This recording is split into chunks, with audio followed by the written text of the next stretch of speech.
Welcome back to another episode of Wire2Wire Sports Podcast. I am back with the beard, fully grown. I feel like a fully grown young man. I turned from a boy to a man. The NFL genius Gene Walzak. And in my upper left corner, I got a week 6 losers, the Cleveland Browns. I think it's week 6. It's week 5. Doesn't matter. Week 6. College Kittrell, how you feeling today about the early schedule leak and the loss that was built into your schedule? Oh, yeah. I mean, it sounds good. Last time that we met, I feel like the same things were spoken and, we saw what happened then. So, and that was when you had your boy wonder, Carson Wentz, who was supposed to win the MVP and then finish top 5 in MVP and all that jazz. So same old song and dances as always. So I can't wait. Can't wait. Well, let me give you a proper introduction. Kent State's own, Cleveland's own, College Cuttrell. By the way, I tagged John intentionally. Well, I give you proper. I tagged John intentionally because he's a fellow Browns fan, and I'm trying to get up all these Browns fans in the Philadelphia. I want you guys to travel out here. I will go to a football game if I can get enough Browns fans out here. I hate going to football games. If you guys don't listen to the show enough, I hate going to football games. But I will go to an Eagles-Browns game. I'll get down there at 7 a.m. Tailgate. I'll tailgate with Browns fans. It'll be half Eagles, half Browns. That's fine. I'll do it for the sake of the show and the sake of the memories. And you know who else will join us? Uncle Shally, Scholastic Shally, Doc, Uncle Shallcross, William E. What's up, Bill? What's going on, gentlemen? You're joining us for the Browns game. I will gladly partake in the tailgate of that weekend if it's going to be a thing. If you guys can do me a favor, if you're listening, go on Twitter, retweet us, or X. It's X, right? Isn't it X? Do you call it X? I gotta understand. Twitter. Do you guys call it X, or do you still call it Twitter? Twitter. Okay. And it's funny because even any article you read, if they cite Twitter, they'll literally say X and then in parentheses, formerly known as Twitter. Yeah, X is just not caught on. Everybody calls it Twitter, so I get it. I just in my opinion, and maybe I'm wrong. I don't know what to call it. I'll take a table. We'll get a booth. Twitter. Derek, we'll get a whole tailgate. He just said, "Wire. We'll get a booth. We'll get. I'm gonna get a thing made, like a table. It's got our logo on it. We'll all be dressed in merch. Screw it. We'll give some merch away. I'm spending thousands of dollars right now. We don't even have to go to the game. We can go to Chicky and Pete's afterwards. No. Tailgate. Gene ain't going there. You were there. Yeah, I forgot. But it's a different one though. It's a whole franchise. Just that's the main one though. Gene's definitely not going to go to that one. I'm not going. I don't. You know what's funny? I was at Chicky and Pete's last night. And I was there last night. I don't know how to tell you. I was there last night before a work dinner. That's why I couldn't be at the softball game. I was a little upset about that. Your work dinner was at Chicky and Pete's? Yeah, it was after you guys. Whatever. Yeah, it was. I got a chicken parm. It wasn't bad. The bread was pretty good. But we got a hell of a show to get into. I know we're 5 minutes already starting. There's Brett. Guarding the 2. He's not guarding the 2. He's guarding the 3. Mr. Guard 3 in the chat. But we got a hell of a show to get into tonight. And if you can't see it because it's right under control, that's how many topics we have. We're going to talk about NBA playoffs first. And we're going to talk about the funeral that will be the Cleveland Cavaliers tonight. Game 5, the entire team decided not to get on the flight. They're all injured. And we're going to call it injured. That's fine. I don't know if it's scared, like an injured heart. I know Jared Allen's been injured the whole series. Karis LeVert's not playing. Donovan Mitchell's definitely not going to test a calf injury a year before he's going to ask out of Cleveland. That's not happening. So you got nobody from Cleveland playing tonight. Darius Garland, the gutless wonder with the broken jaw, and then nobody else.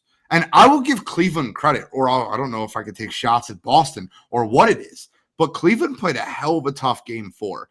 And judging by the officiating, Cleveland was not given any calls. And I would love nothing more than to watch Cleveland upset Boston. I know it's not going to happen, but I would love nothing more than that, right? I'm a resident Cleveland fan. You guys might not know it yet. You scumbags out there in Ohio might not know that I'm a fan of your teams. I root for them for Cottrell's sake. I like the Cleveland fan base.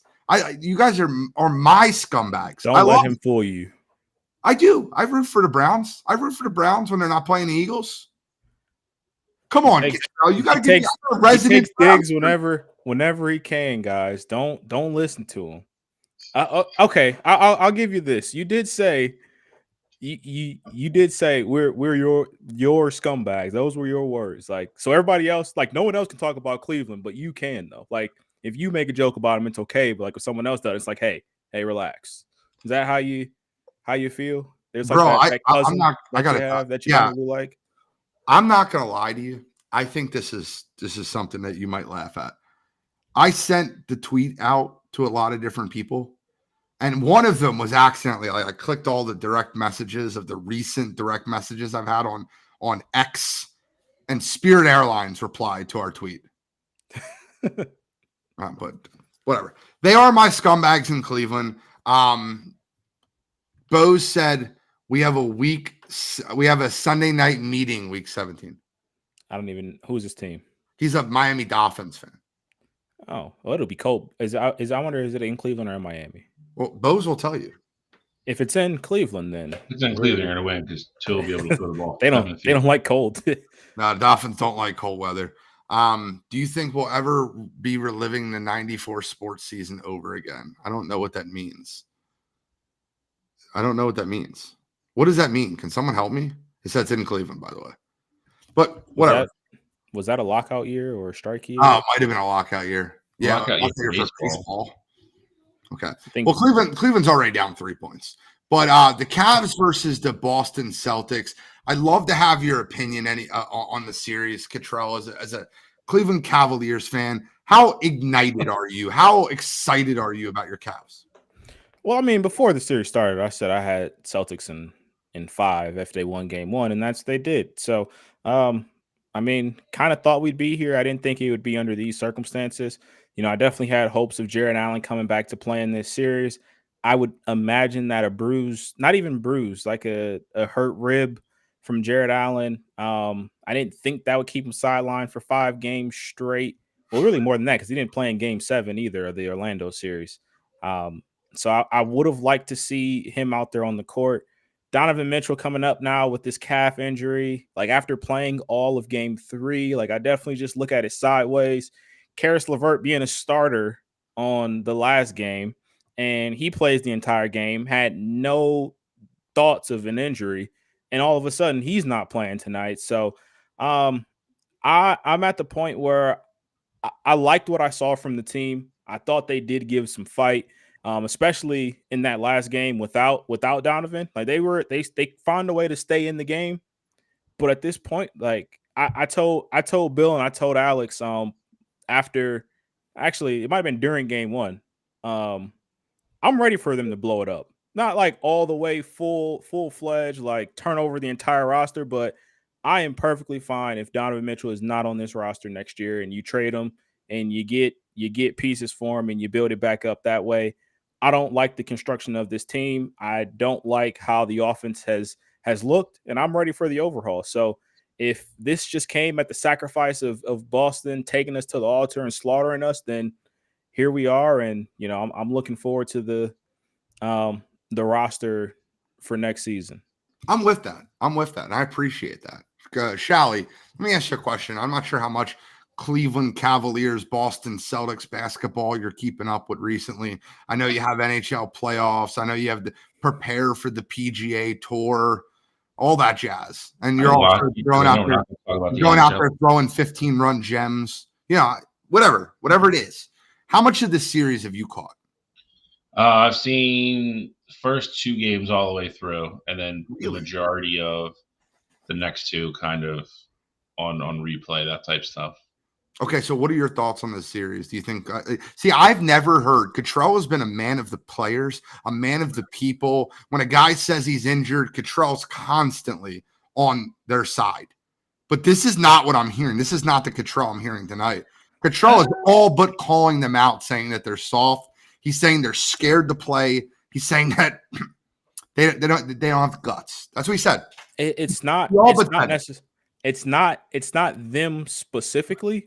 It's the injuries that they're sitting out with, like a rib that's bruised. Like, it's not broken. It's a bruised rib that's sidelining you for, at this point, 6 games now. Like, that seems a little absurd to me. Like, we've all gotten hit in the ribs before, and they hurt a little bit, you know. Like, if it was like Darius Garland, like he had a broken jaw, it was like, hey, I get it. You stay out as long as you need to. You recover. You come back from that. Donovan Mitchell with this calf injury, like, I'm sure it's tight, but like, how are you a game time decision for game 4 and game 5? It was like never even close to being a thought that he was going to play today. So that's the confusing part to me. Yes, I'm drinking a Prime. Someone tag Logan Paul. Maybe we can tag him on Twitter. Maybe he'll retweet us. Now, but Chow, why we're tagging Logan Paul, letting him know we're drinking we're drinking a Prime on the show. Maybe he'll pay us. I don't know. What are your thoughts on the series? I mean, I think Cottrell was kind of spot on. I honestly think Boston's kind of in, I don't want to say cruise control, but I feel like they just know they're better than Cleveland. And I don't think Boston's played particularly well. I mean, I think game 1, they shot the ball real well. Other than that, I think the games, to Cottrell's point, I think they've kind of been gritty type games. Boston's winning, obviously, but they're not. They haven't looked like the overly dominant team they did in the regular season. I think Cleveland's been real scrappy and kind of going, max effort to stay in games. And the injuries, legit or not, I tend to agree with both of you that I don't think they are. Because it's playoff time. If you can physically get on the court and play, you need to play. Fact. I agree with Petey. I don't want to say they're all pussies, but whoa! We have a new audience tonight. Come on, shall we? Hockey players. He's just reading. He's just reading. That's all. He's 100% correct on that, though. But no, I mean, listen. I think in a perfect world, even if everybody was healthy, I don't think the outcome of this is changing too much, too drastically. Maybe an extra game here and there. I was like Cottrell. I picked Boston in 5 anyway. But it's I mean, so I don't think. I would love to see Jared Allen play because I do think he adds a different dynamic to the game, especially defensively for Cleveland, especially with no Porzingis and seeing how that would have played out. I don't think he swings the series in Cleveland's favor by any means, but it just is what it is. I'm interested to see how the Boston Celtics look in a series that I feel like they can be challenged. And Andre, I didn't skip this question, right? I want to get into this question. We will get into this question. Do you think the Knicks are a live dog in that Boston series, assuming they both win? I will get into that. And we also will get into this question about the Christmas games on Netflix. But I don't want to count my chickens before they hatch, but Boston's not looked great in this series. They have not. They've looked very unenthused. And every time, look, I don't care what the stats say, guys. This is why I say you have to watch the basketball games. Every time Cleveland narrows the lead and Boston needs a big shot, I'll promise you it's not coming from Jason Tatum. It's not. It's not. Jason Tatum's a great front runner. We're up 11. He hits a 3 to make it 14. We're up 9. He hits a 3 to make it 12. When it's a 4-point game, it's Derek White. It's Drew Holiday. It's due to average Al. It's all guards, not Jason Tatum. Yep. And I don't mean to say that in a rude way, but I'm waiting to see. Look, you look at Jason Tatum and you look at Jalen Brunson, right? And you see one guy that's got all the ability, all the talent in the world, all the size, all the everything. And then you see another guy that's, it's Allen Iverson-esque, right? He's small, he gets bumped around, but I'll tell you right now, like every time that team needs a big shot, Jalen Brunson makes it. It's like one guy's gifted with all. Oh, wait, it's like LeBron and Jordan. It's very similar. But I don't want to go too far off that. I don't want to go off that path. We all agree the Cavs are dead tonight, right? We don't have to keep beating a dead horse. Right? They're dead. I mean, I think it's done. Okay. I'd be shocked if Cleveland wins that game tonight. All right, so let's talk about the other game tonight. Let's talk about something else that matters, okay? You got the Mavericks versus the Thunder. It's 2-2 in the series. In a series that, in my opinion, and maybe I'm wrong, maybe I'm right, I don't think Kyrie Irving's had a great game this whole series, and it's 2-2. I don't think Luka has looked his best more often than not, and it's 2-2. I was the one that predicted the Mavericks to win this series even when they went down 0-1, and then they went up 2-1. I thought they would win Game 4, lose Game 5, win in Game 6. But here we are, Game 5, back in the Thunder. It's 2-2. What are you looking for tonight? Who wins the series? Has your opinion changed? Are we going Luka? Are we going Kyrie?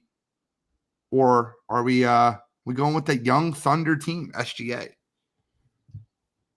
I mean, I said OKC in 7 from the get-go. I'm not going to change. Obviously, when Dallas went up 2-1, I got a little worried because I really thought they'd win Game 4 and kind of put a stranglehold in the series. But, I mean, OKC stayed tough in the fourth quarter of that game. Won the game, stole it, comes back home now, and, it's best out of 3 now. They got home court advantage. So we'll see if they make the most of the opportunity tonight, obviously. But I said from the get-go, it's not that I don't think Luka's the best player in the series. I mean, I think he is. He's not 100%. I mean, no. and he's not close to it. And the more these games go on, the more you're seeing it. It's a lot of wear and tear. Kyrie has not had. I think Kyrie's had a couple good games. I would agree. I don't think he's had that, signature Kyrie type. He takes over and dumps 18 and a quarter and kind of single-handedly takes the game over. But those are few and far between since he's been there anyway, though. Because Luka's so ball dominant. But I think tonight's interesting, man. I mean, I'm not going to use the cliche. I think whoever wins tonight wins the series. But I mean, Game 5s are pivotal that way. I mean, I think it's 77 or higher, some percent right around there. That if they win Game 5, you win the series. On a series that's tied 2-2. It's a really big game. I'll be curious to see, if Dallas comes out relaxed tonight with the experience and OKC comes out a little jittery like they did in Game 1 at home. It'd be really, really interesting to see the first, 5-10 minutes of that game, how it plays out.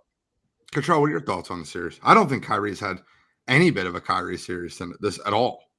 No, I mean, I think Game 2 is probably his best game so far in the series. And but as far as the series goes, I'm still rolling with the Mavs. I picked the Mavs, I believe, in 6 or 7. I don't remember.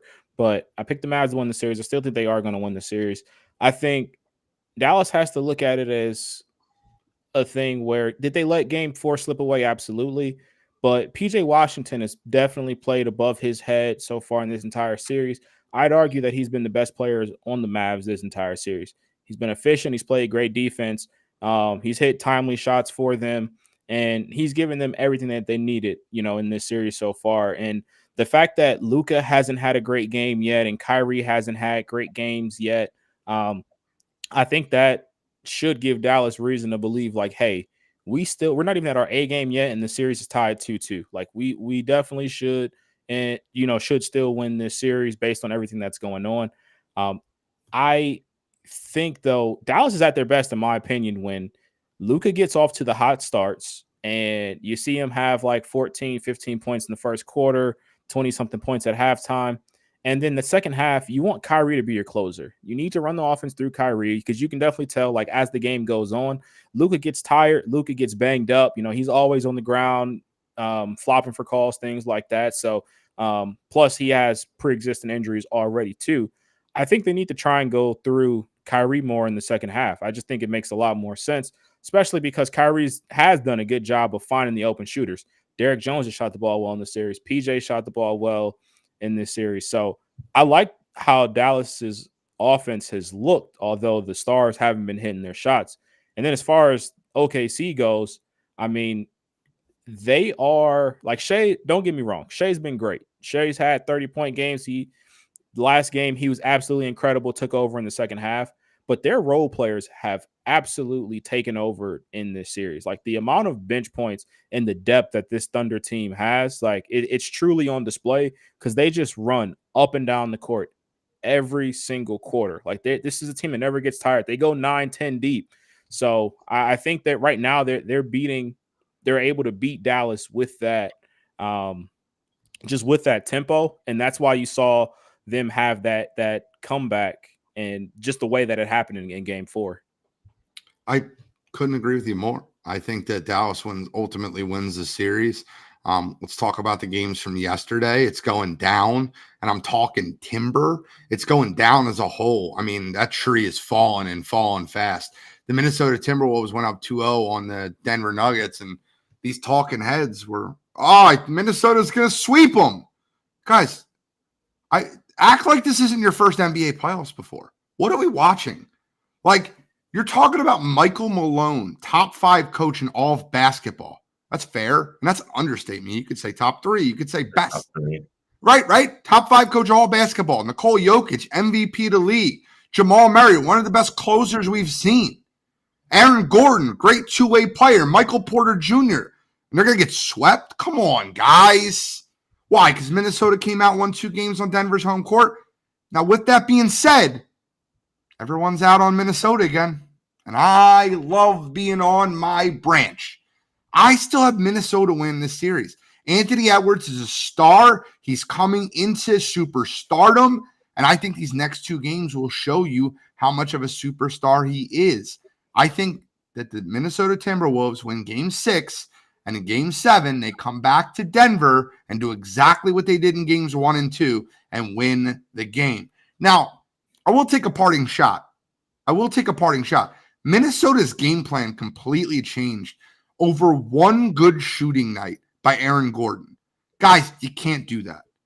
If Aaron Gordon's going to score 27 to 35 points and beat you, let it be. It's going to happen, right?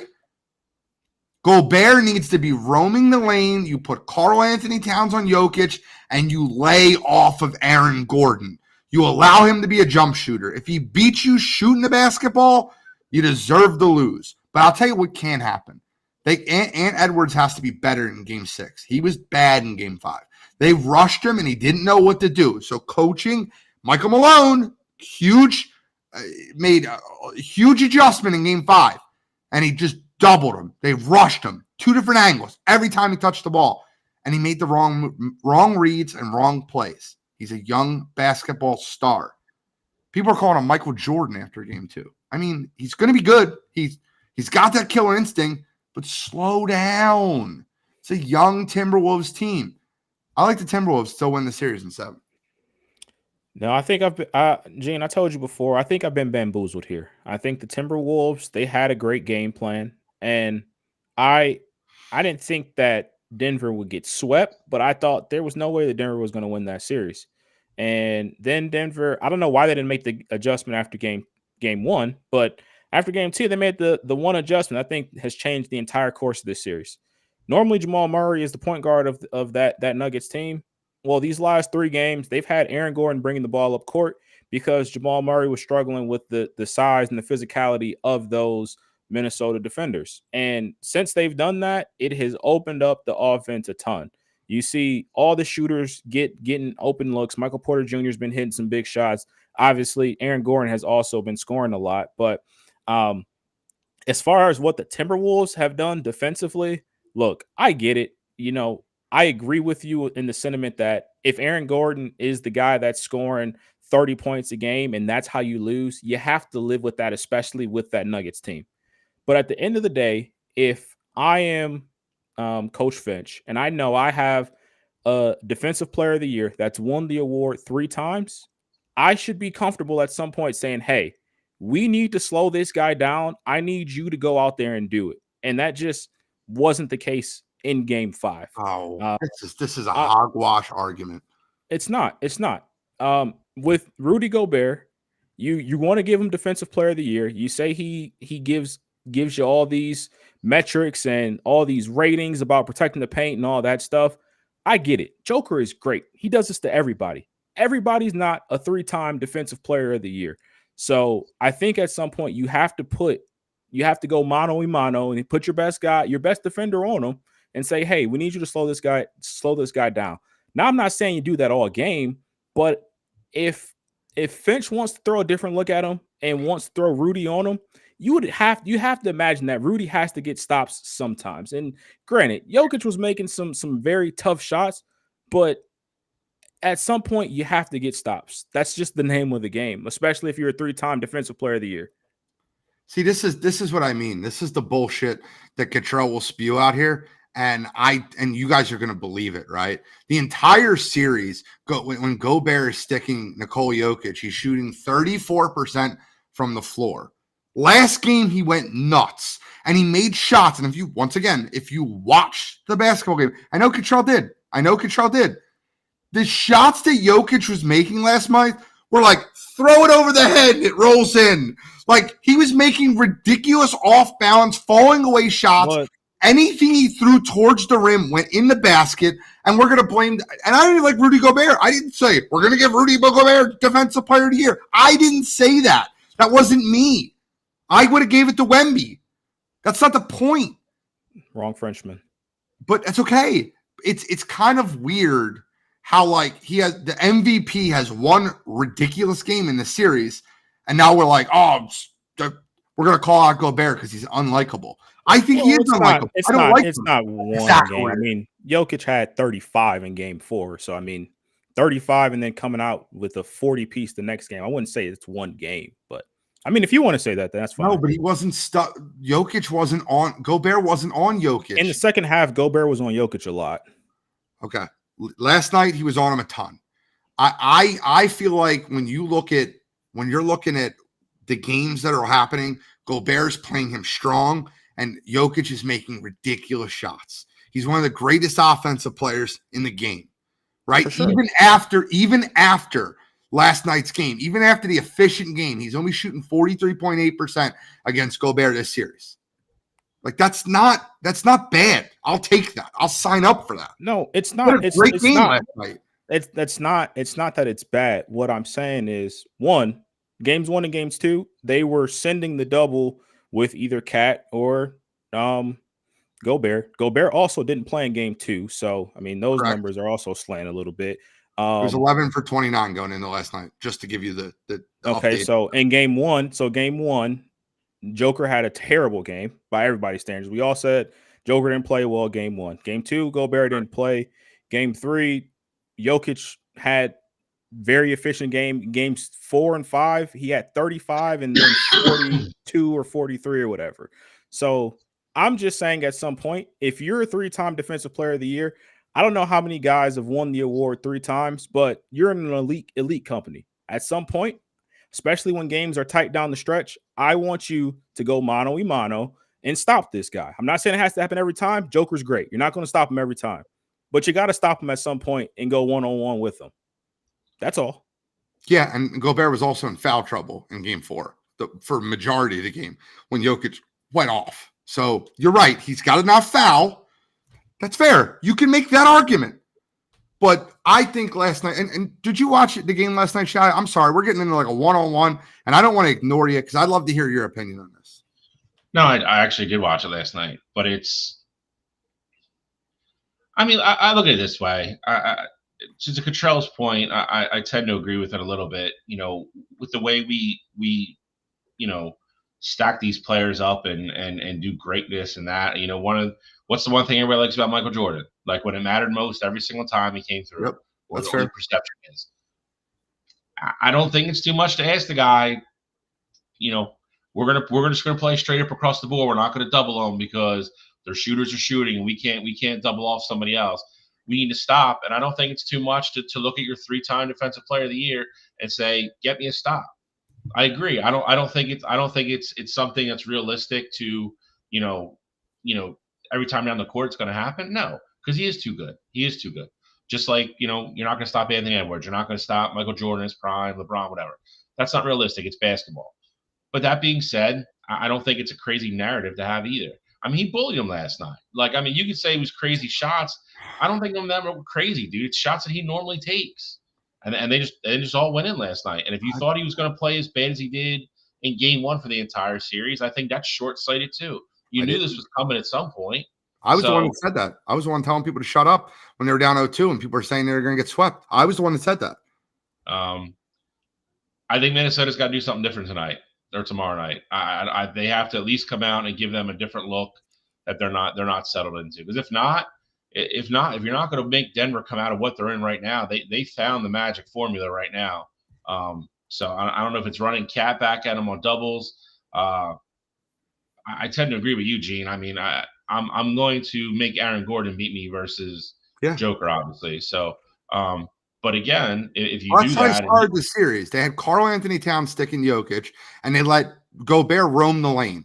So anytime someone would go to the lane, they would leave Aaron Gordon open, like in the dunker spot, and Jokic start making really good passes to get Gordon some dunks. And then Minnesota's like, we can't do that anymore. The other difference, too, is that these past few games, Cat's been getting into foul trouble. And so once Cat goes to the bench, I mean, you can send – I mean, if you put Naz Reid on him, Naz Reid is an undersized center. He's like 6'8", 6'9". Right. So you could stick him on him and then have Gobert go double. But Joker's been so aggressive these last few games that when Cat's on the bench, Finch really has no choice but to stick Gobert on him and say, hey, we need you to win these minutes while Cat's on the bench. We got to play straight up because we can't send Naz Reid at him to go double, or we can't just have Naz Reid stick him straight up. So Gobert has to learn to win these minutes. And I'm not even just saying it's all on Gobert. I'm just saying at certain times I want that guy to make those stops, and it hasn't happened the last two games. But on the other side of that, Cat has to stay out of foul trouble. That's been his biggest thing pretty much this entire season. Ants talked about it in press conferences. Cat is so important to that team. While I'm not a big fan of Cat, what he is for that Timberwolves team is super important. Defensively, what he does, like to stretch the floor for him as well, he's got to stay out of foul trouble too. I completely agree with you guys. I don't want to go too far into this series. We got a lot more to talk about. We also have the main event of the evening. And I want to look. I think last week we were on the heels of game one. I could be mistaken, of the Knicks Pacers. And I got on the show and I stuck up for Indiana. And all you Indiana fans, you heard me. And I said, you guys got robbed in game one. And I agree with them getting robbed. I watched game two in its entirety. I felt like it was officiated very even. Obviously, there's missed calls in playoff basketball. Obviously, there's hands that go here and there. The shove by Josh Hart to Halliburton when they're running up the court. Yeah, I get it. You can send those calls to the league office. But that game didn't feel any bit egregious to me in the Garden. And the Knicks won that game. Game three, Indiana started getting home cooking. And I watched game three, and Indiana got everything. Every roll, every bounce. And it was a huge game for them to win because the Knicks put out all the stops to win that game, and they didn't. And they got blown the doors to smithereens in game four. Game five, they went back in New York, and they returned the favor and kicked the shit out of Indiana. I'm going to ask you a question real quick. If you're the Knicks and you know you have 2 days off before a game, because they're literally got the extended rest again for the travel day for game six, which I don't like. They should be playing tomorrow night, but they whatever. Boston, they're playing Friday night. Correct. They're playing Friday night. If you're the Knicks, do you go all out and try to win that game and go all out, or do you? Because you know Saturday down, Sunday, you're playing game 7 at the Garden. And I know it sounds crazy to say, but the Knicks are undermanned. And listen, I'm going to take shots at Thibodeau here. They're up 27 points with 4 minutes left in the fourth quarter last night. And Jalen Brunson, Josh Hart, Dante DiVincenzo are still on the fucking court. How? What are we doing? Get him off the court. Sit him down. Look, and maybe I'm just being too dramatic when I say this, and maybe you cannot throw any playoff games away. But maybe you see how the game is at halftime, and if you're down 7 or 8, maybe you punt. Like okay. I disagree. I think summer rain in an NBA game is 20 seconds. I think that they need to have a very similar approach to what they had in the series against Philadelphia. You saw them come out right out the gate, and they gave Philadelphia, their best punch. They went out the gate early. They were up like 15, 16 points. Now, granted, Philly came back, and that wasn't ultimately what did them in. But I think you need to come out with that type of intensity. You want to end this series as fast as possible, especially because we're all of the mindset that we think that this Boston and Cleveland series is going to be over tonight. So if you can win tomorrow, that puts you on an even playing field with Boston in terms of rest. Like technically this one day. They don't play until Friday. Oh, you did say the travel day. But I mean, regardless, I wouldn't want to drag out this series more because I mean, even if you do punt, you know, in this scenario, you got to then play again on Sunday, which is a whole extra game. I think regardless, you gotta try and win this game. You got to go all out, try and win. I think you probably sit OG and try and make sure that he's ready for the Eastern Conference Finals. But I think you got to go all out to make sure you win Game 6, just to try and get as much rest as you can before the Boston matchup. It's fair. Charlie, I'm guessing you agree. I do agree. I mean, I think it's something to monitor. Like, I'm not saying you give up at 7 or 8 if at halftime. I would agree with you for some reason if there's 10 minutes to go in the fourth quarter and you're down 15. If you don't think that run's coming, and you want to pull the plug and sit Brunson and all those guys, then I think that's a little bit more understandable. But it's the playoffs, man. Anything can happen, especially in a Game 7. I know they got to feel comfortable going home and how well they've played in the Garden, obviously. But Game 7, anything can happen. I mean, if you can end the series, you end the series. I don't know why you would definitely want to punt and play an extra game. And like you said, I mean, I think we're all assuming Boston wins tonight, so they're going to be home, resting their legs and getting everybody healthy as well. So I mean, I don't think it's any more damage you want to risk taking on if you don't have to. So let's quickly, because next week we'll have like a one game in, quickly not preview, but give an opinion of what we think the next round series will look like. Boston, New York. I think we're all in agreement that we think New York's going to win. Is that fair? Yeah, I think they win in 7. I don't think they win. I think they win by hook or crook. And I'll tell you right now, if it gets to Game 7 and it's in the Garden, you're going to see some weird calls because there's no way the NBA is going to allow Boston. There's no way. Nope. They're going to have to be. It's funny. Do you remember the whole Elton Brand, Andre Iguodala conversation when the Sixers played Boston? And he's like, it's win by 1. You got to win by 7. And Andre Iguodala's like, what the hell are you talking about? He's like, no one wants to see Miami versus Philadelphia next round. And it was the whole Heat versus Celtics rivalry. I think that's very similar to what Indiana faces in Game 7 because you'll see like they'll call out all the stops, right? They'll get the extender in there, Scott Foster. He'll be over there. Whatever. If that game gets to 7, I got news for you, man. If you're an Indiana fan, I feel bad for you. You're going to hate watching that basketball. Indiana would have to come out and blow them out. If that game is close at all going down the stretch, just know what's coming. It's this close to the NBA having that rivalry in that meaningful of a series in what, 2-3 decades? Yeah, you're right. They're not giving it up. No. They're not. I promise you they're not. Especially with the East Coast ratings they're going to get for that, and they will be high. I mean, you've 2 of the 3 biggest markets. Philly's the other one. The ratings for that will be through the roof. NBA's and it's just not happening. I'm just letting you know. Indiana have to come out and do something special Sunday to the point where the refs could just be like, we can't get involved in this, because if not, if it's close, it's going New York's way. All right, so.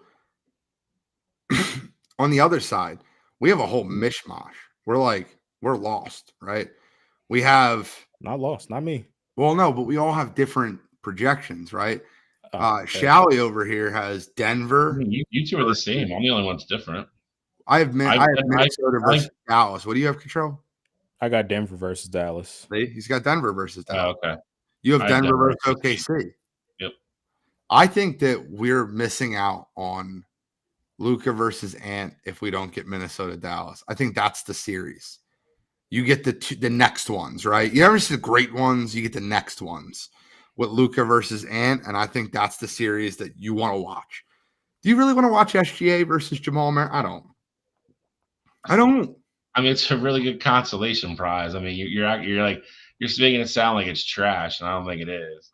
It's not trash. It's just I'd rather see Luka another round. I want to see Luka versus Ant. I mean, as a matchup, I definitely get that, them going back and forth. And I'd be curious because at that point, that means we got a new contender coming out of the West this go round too. If you have Dallas and Minnesota, like neither one of them have, well, Minnesota's never has, but Dallas hasn't gone to the finals in a long time. So it would be kind of a changing of the guard kind of thing over there. So that would be interesting. And been there since Dirk pulled one of the greatest upsets in history of NBA. So give me your finals prediction right now based off of what you're watching, what you see. See, I'm going to go real, like, I probably have like the worst odds, but I'm going to go Boston versus Minnesota in the finals. And I think you get the Celtics in 6. I'm sticking Denver-Boston.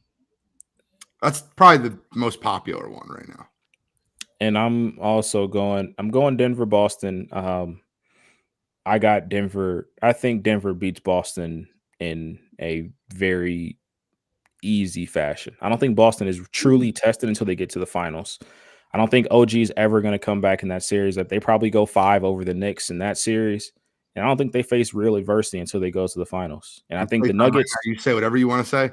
They're going to face adversity playing at the Garden. Those fans are nuts right now. They haven't had Knicks playoff basketball.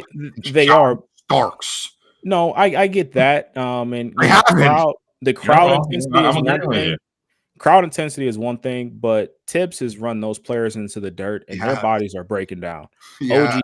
Mitchell Robinson is out.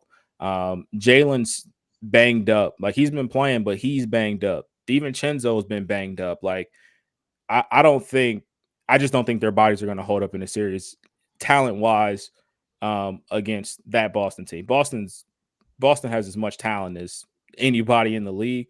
And I think New York has kind of gotten lucky in a sense because this is a Pacers team that Hallie hasn't played great. He's had some good games in here, but he hasn't played great. And your boy Benedict Mathurin hasn't played the entire series. I know he's been hurt for a while, but like this Pacers team would look really different if Benedict Mathurin was out there on the court. How about my man TJ McConnell though, bro? For sure, he's TJ McConnell. They gotta play him. He had a bad game 5, but everybody did. Yeah. All right, guys, gotta get wrapped up. I'll say this. I think it's highly unlikely we get it, but Mavs versus Knicks would be entertaining. Watching Luka go to the Garden would be must see TV. It would be. I agree. He would talk some trash. I just don't know if I could root for Kyrie to win a championship.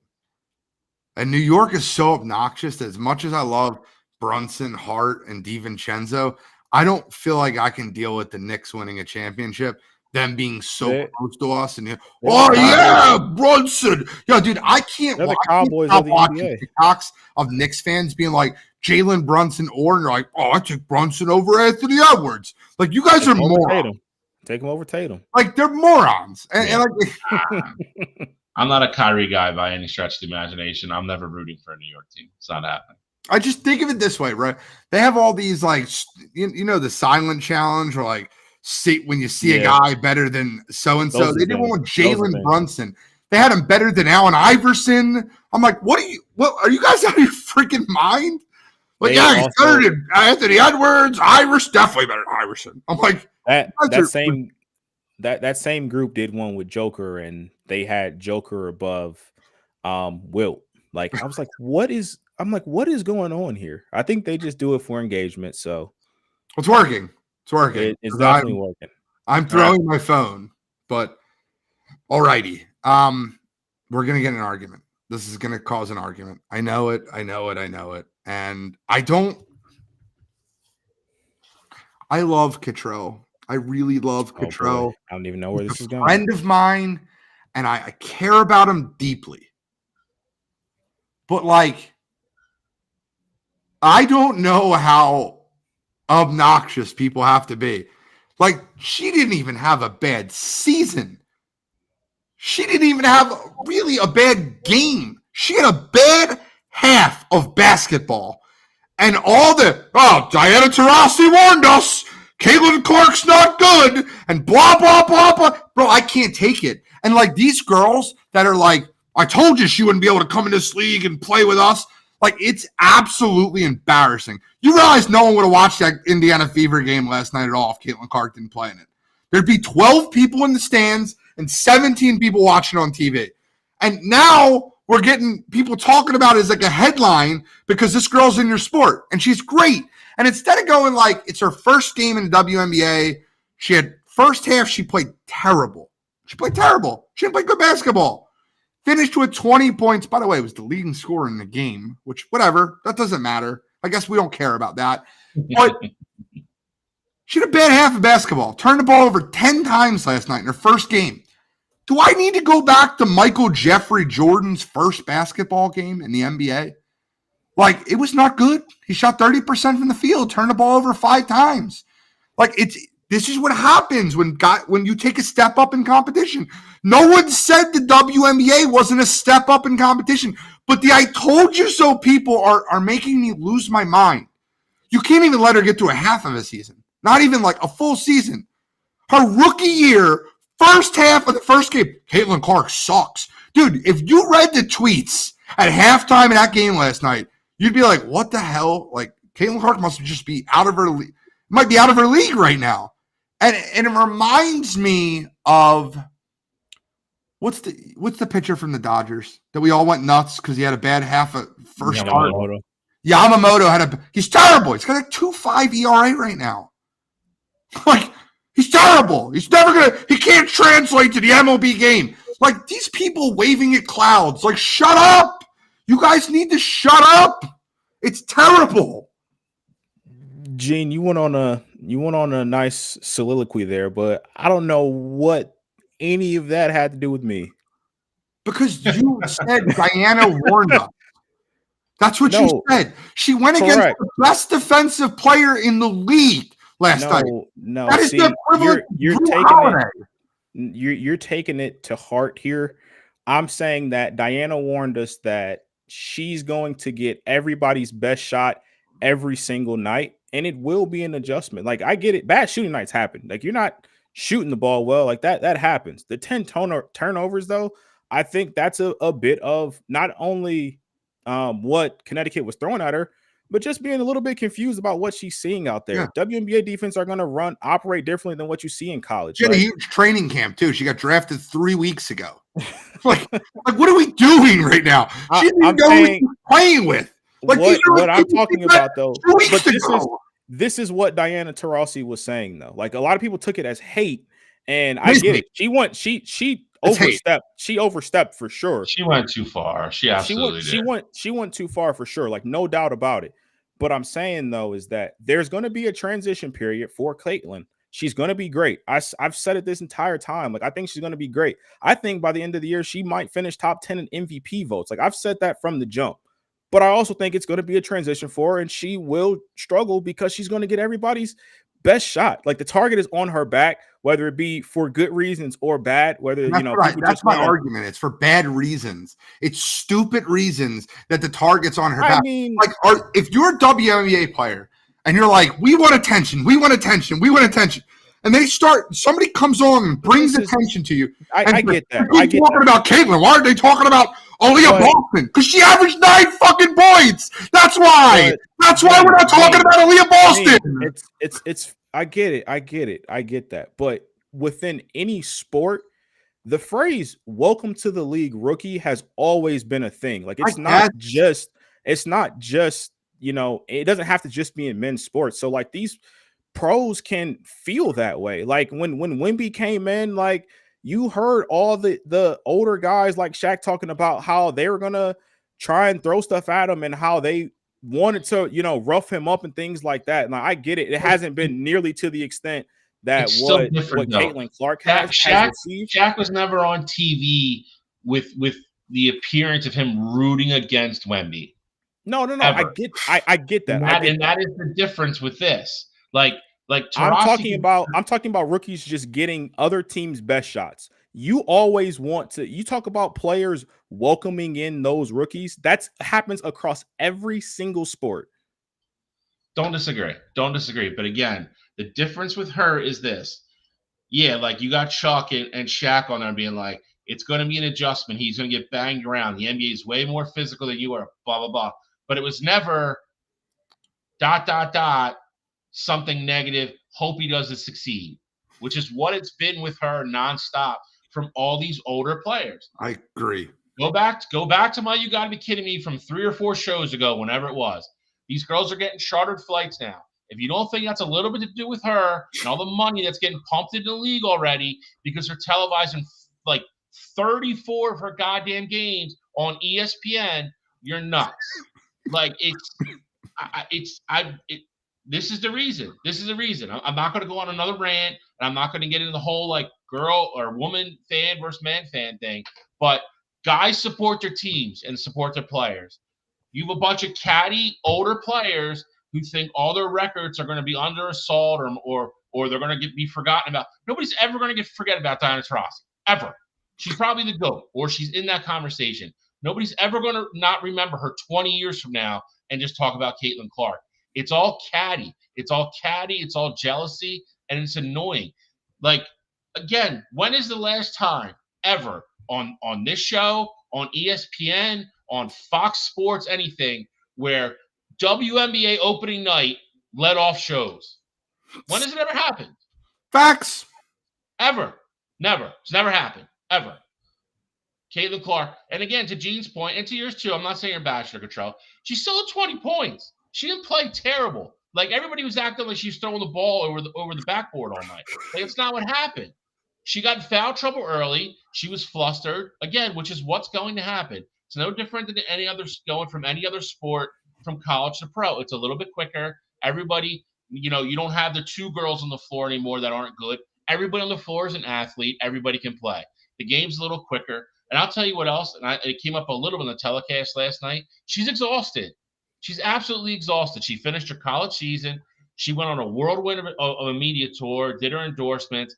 And there's no layoff between, college and WNBA. Like Gene said, she had a crash course for 2 weeks in training camp, and now she's going right into another 40-game season. She's tired. You can see it last night. But it's just crazy to me. It's crazy to me how that sport needs all the positive momentum they can get and revenue getting pumped in, and all she wants to do is play basketball. And the people that are not one time has she said anything of like Diana Taurasi should shut her mouth. She just plays. No. Now, granted, like, I love her body language, and I loved, was it Leah Boston that grabbed her when she was walking off the court? I love that. I love that. I love that. I love that. That is a teammate, and I'm a Fever fan. Until Philadelphia has a WNBA basketball team, I'm a Fever fan. What? I'm shocked we don't have one. We would support one. We would.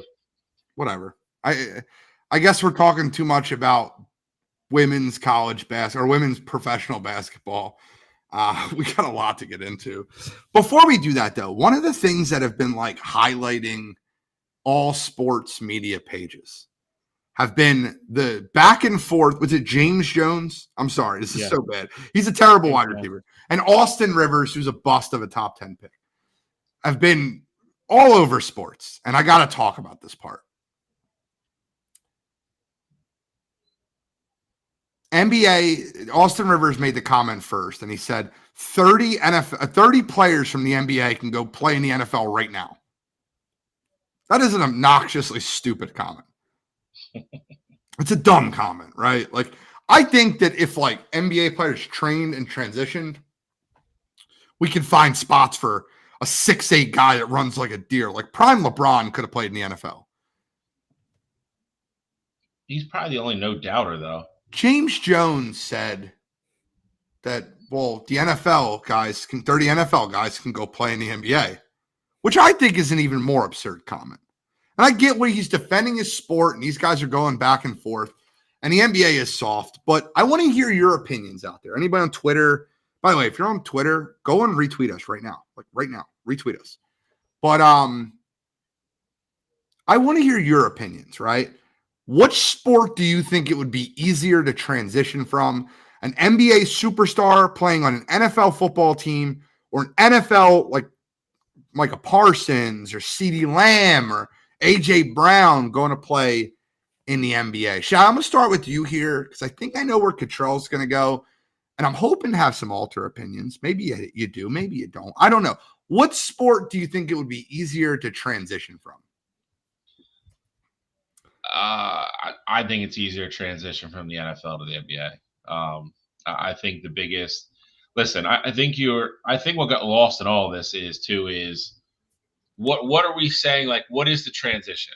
Like JJ Watt was funny about it. Like he's like, are you telling me I can't go run around for 30 minutes and have 5 fouls and grab 2 rebounds? What are we saying is like the standard?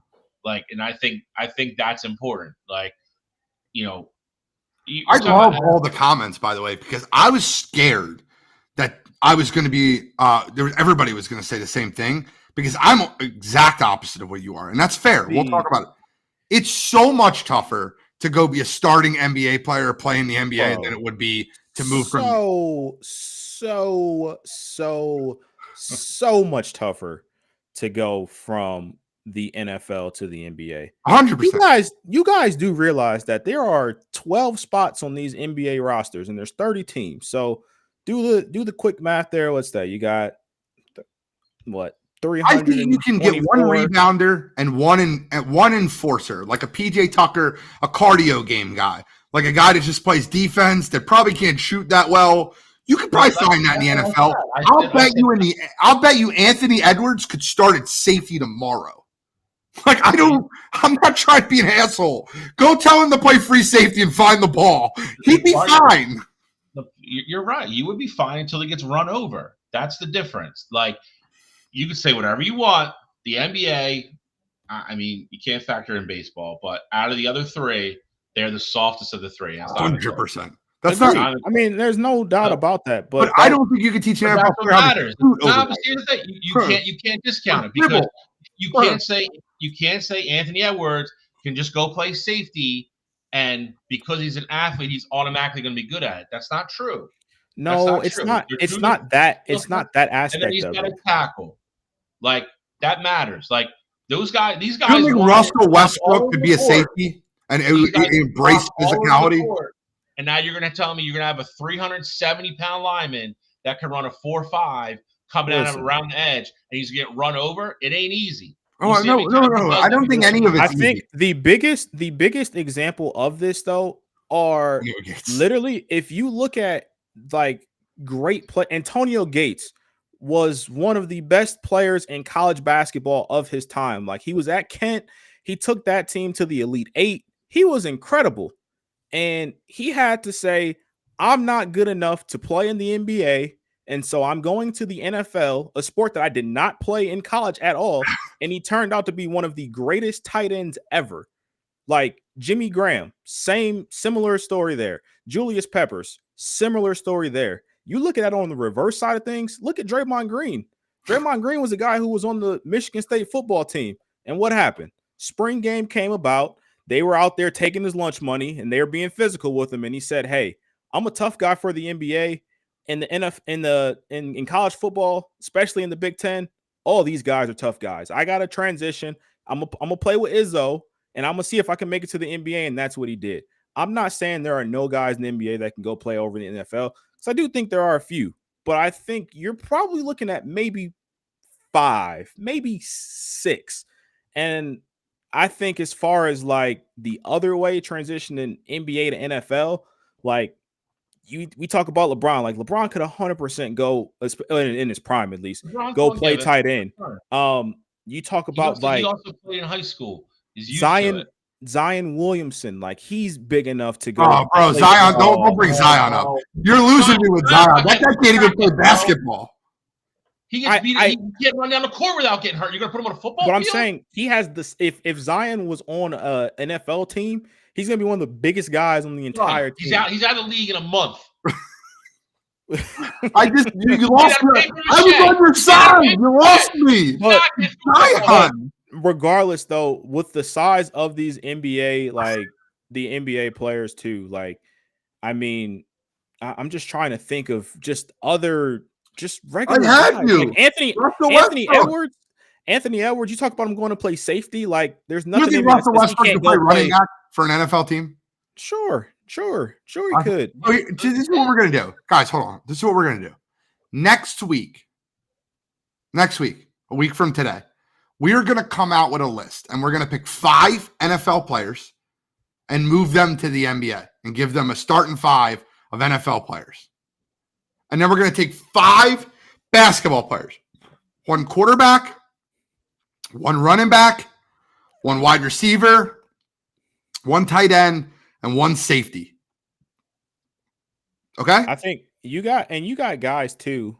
I'll give the NBA players their credit for this too.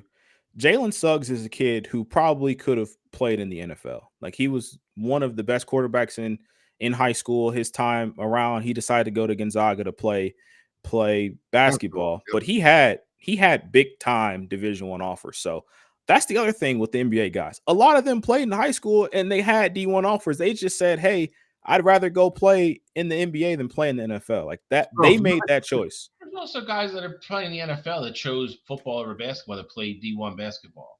Correct, but we know there's some of it's also choice. 100%, but we also know that it's miles tougher to, even if you play at a D1, school, you could be a starting guard at Duke, one of the best schools in the country, and not make it to the NBA. As far as college football goes, if you got an Ohio State, Michigan, Bama, Penn State offer, and you're a starter for that team, you're going to have a shot to go play in the NFL some way or another. Don't act like good guards from Duke don't get drafted. I'm not saying that, but we're now coming off of a season where the best player in the country, literally the Naismith Award winner, is probably going to be a 2nd round pick in the NBA. Like, quite literally the best player in the country. Okay, so how many all those NFL players get taken in the first 2 rounds to make it comparable? There's only 2 rounds in the NBA draft. No, but my argument is this, right? There's 52 starters on an NFL team, and there's 12 spots on an NBA roster. Stars, 52 players on an NFL roster, and there's 12 players on an NBA roster. There's a lot less roster room. I'm gonna make something very clear to you guys. We're gonna do this next week. We're gonna have a quarterback, a running back, a wide receiver, a tight end, and a safety. And then we're gonna give a 5 guys in the NFL that we're gonna move to the NBA. And look, dude, your center, you can make him an offensive lineman that's going to get rebounds for you. Might be a quick guy that can get down the court. Whatever you want to do. I'll tell you right now, my quarterback's probably going to be Nikola Jokic. I might throw him back there. That guy could see the field. Give me some Yoke and Josh Allen. Throw in the field together. Jalen Suggs would 1,000% be my quarterback. All right, we'll see how it plays out. Look, getting murdered on a football field. Jokic doesn't even like basketball. I know he doesn't want to play football. I'm not worried about that big man. He'll embrace contact. He's going back to horse racing. Guys, we're gonna give a roster next week. We'll see how it looks out. You guys can give us your opinion. I think it's so much easier to move from the NBA to the NFL. I think you can do it a lot more. I just think Austin Reeves is an absolute dick for the way he did it. So, whatever. All right, guys. NFL schedule leaks. NFL schedule. I mean, it's released right now. Probably pull it up. Scroll through Twitter to find anything. Let's talk about week 1. Can we do that first? Sure. Ravens at Chiefs, week 1. Our schedule maker? What would you say? It's a good opening game. Yes, it's a good opening game. Here's where my thought process is, though. Why? Do you think that's a better game for the Ravens or the Chiefs? Do you think the Ravens looked at that and were like, all right, great, we can get the Chiefs in September? Or do you think the Chiefs looked at that and was just like, we can get the Ravens their first game with their new defensive coordinator? I would say Baltimore is probably a little bit more happy than Kansas City is. Facts. Especially since Kansas City is probably going to get their rings that night. I mean, you you just always hope they kind of like come out and like kind of sleepwalk through that game, and like you said, maybe you go in Arrowhead in nice weather and sneak a win and get the hell out of there, and not have to worry about them for the rest of the year. And I think the other part of that too is that the Chiefs literally lost game 1 last year. They were the opening game. They played the Lions, and the Lions beat them. So I think Kansas City is in a spot where I'm not going to say the game doesn't matter. Obviously, big time, prime time game, first game of the year. Of course, it matters. But I think this is we talked about it last year with like the Eagles and the Niners. I think this can be the Ravens Super Bowl. It was like, hey, we were one game away from going to Super Bowl last year. This was the team that stopped us. Let's go out here and show them that we're the best team in the league this year and just set the standard from right out the gate from week 1. I actually think the game's better setup for the Chiefs. They have less pieces to transition. They have a less they're going to be playing at home. I think that I'm not saying it's a built-in loss for the Ravens, because the Ravens always start strong. Harbaugh's known for playing all his guys in preseason and being ready for week 1 before anybody else is. I just don't know if I would want that for my week 1 game, to play against a team that no coordinators are changing over there in Kansas City. They added a couple weapons for Patrick Mahomes, but in reality, that you're getting a lot of the same. You're getting a lot of the same system. Whereas the Ravens, you're coming off losing in your house. You get no time to get your mojo rolling in the NFL season, and you got to go against Patty Mahomes again with a new defensive system, a new defensive scheme. You lost your D-line coach. You lost your defensive coordinator. They're all gone. It's a new system. I think that's an advantage for the Kansas City Chiefs. Just an opinion. I think though, the Chiefs have been notorious slow starters though as well. You're right. So I mean, I think it could be good for the Chiefs. It's like, hey, let's get one of these tough games out the way now. Don't really have to stress too hard about it. We know if we lose the first one, it's no big deal. We always start slow, kind of playing with like a house money kind of thing. So I could see it being beneficial for them. Friday night, Peacock game. By the way, you got to pay like $800 to watch the NFL this year. You need a lot of money. Absolutely. You're just going to throw it on different streaming services. And if you want to watch NFL football, you got to pay a lot of money. Friday night, the Eagles are going to open up on Peacock in Sao Paulo, Brazil, versus the Green Bay Packers and Jordan Love. The Philadelphia Eagles are losing one of their home games. Now, granted, they still have 8 home, 8 away, and 1 neutral site, which is what they do with a lot of these. But they're not going to travel. So, yeah. So we're traveling down to Sao Paulo, Brazil. I think the Packers' expectations are sky high for this season after the way Jordan Love finished last season. I think the Philadelphia Eagles are dealing with 2 brand new coordinators. They'll probably have 2 rookies starting for them. The loss to Jason Kelsey, a center starting his first game at center. I think this is a tough spot for Philadelphia. Obviously as we get closer, we'll say who we think wins the football game. But what's your thoughts on the opening Friday night game? Out of curiosity, because I know Bill's got a lot to say, I just want to know real quick. Are they moving Landon over to center, or are they just filling in? Cam Jurgens. Landon's going to stay at left guard. Cam Jurgens is going to start at center, and Tyler Steen is penciled in right now to be our starting right guard. Landon just become too valuable guard. He's the best guard in football. Yeah, I mean, and Tim, Zach Martin, and that's it. Quentin Nelson. That's the best guards in football. I mean, Joe Batonia stinks. Landon's got to get an All-Pro before I give him best guard in football. He didn't get All-Pro last year? I don't think he was a first teamer. Oh, Landon Dickerson wasn't All-Pro last year? I thought he was second. He wasn't first team, I don't think. Oh. See, I don't like that. I thought he was the best guard in football last year. Of course you did. Well, regardless, they did obviously draft him originally to be that, and then he's become too successful at guard. He's going to stay there. Yep. A.J. Brown, Lane Johnson, Jason Kelsey will be starters. Landon Dickerson, Hassan Reddick were named the second team All-Pro last year. You're right. Okay. I mean, if I'm the Eagles, I hate that I'm giving up a home game. the travel's a lot, but I mean, if you're going to have to doing it the first week of the season and doing it on a Friday night, I think doesn't screw them up too badly.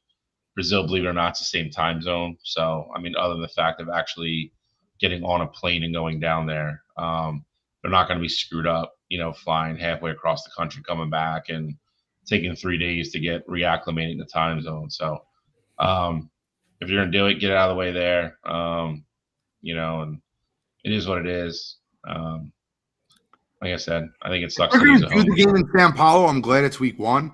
I just think the matchup versus Green Bay is a tough one. I was going to say, you sound like, Bill, you're not for the Brazil matchup. Well, no, I would rather have it in the I mean, of course. But what's it doing for anybody not in the NFL? Making money for the NFL. That's all it's doing. Yeah, so I have to subscribe to Peacock. I can't even go to the game if I wanted to see it. Well, you get local. It should come on local, you're right? You're right. Let me just bitch. All right. You're right. I know. Bad. Just trying to bitch.